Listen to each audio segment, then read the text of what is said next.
Salvador Dalí. The persistence of memory. Flickr Catalonia formally declared its independence from Spain on Friday, October 27, and the central government in Madrid hit back within hours, stripping the region of all its autonomy. Prime Minister Mariano Rajoy triggered the never-before-used Article 155 of Spain's constitution and, early Saturday local time, sacked the whole Catalan government and its regional police leaders, and called for fresh local elections. After scenes of jubilation on the streets of the Catalan capital Barcelona yesterday, the stage is now set for major tensions as Madrid starts to take back control of the region. Catalonia's fiercely independent people want to be ready to give in easily. Their struggle for independence is centuries old and complex. The BBC has a handy timeline, dating back to the 9th century, but what makes Catalonia so different from Spain anyway? We've taken a look at a few of the aspects of the region that make it unique, from its language, to its pioneering achievements in art, architecture, gastronomy, and human towers.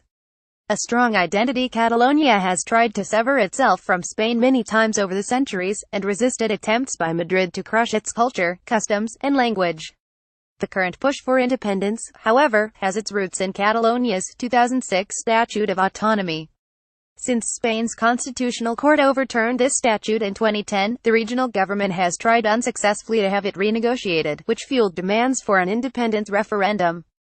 The Catalan language. Catalan is distinctly different from Spanish. That much quickly becomes clear on anyone's first visit to Barcelona.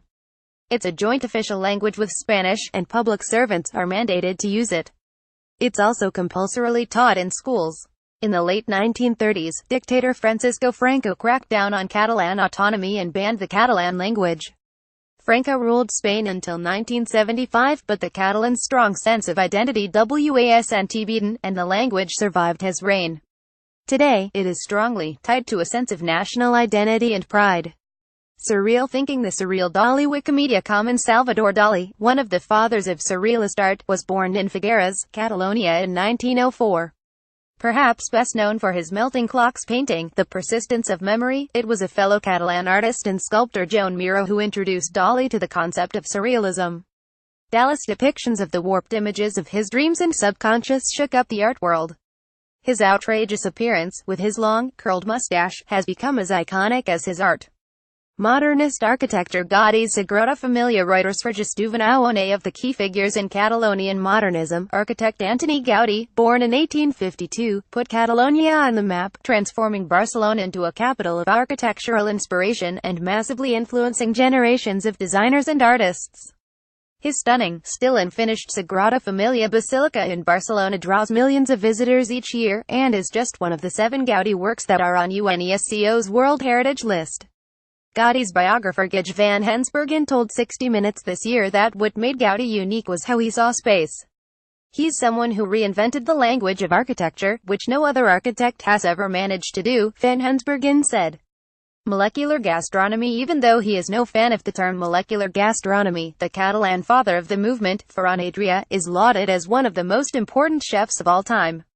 Half chef, half scientist, his development of radical cooking techniques, such as spherification, turning liquid into spheres usually using sodium alginate so it looks like little balls of roe, revolutionized the texture, taste, and presentation of food. It's in part due to the Barcelona native that we have foams, peppers, sands, and bursting pearls on our plates today. Adrià's El Bulli restaurant in the little town of Roses, Catalonia, was a pilgrimage site for foodies, and regularly voted best restaurant in the world, before Adrià shut it down in 2011, but only so he could get back into his science lab and eventually open some new restaurants. Human towers. Human towers are a serious sport in Catalonia. Younger people of Catalonia love to climb on each other's shoulders and form huge human towers. They're such an integral part of the local festivals that the towers, or castells as they're known, also have UNESCO World Heritage status. Everyone's invited to pile onto the human tower, and towns compete with each other as to who can form the highest one.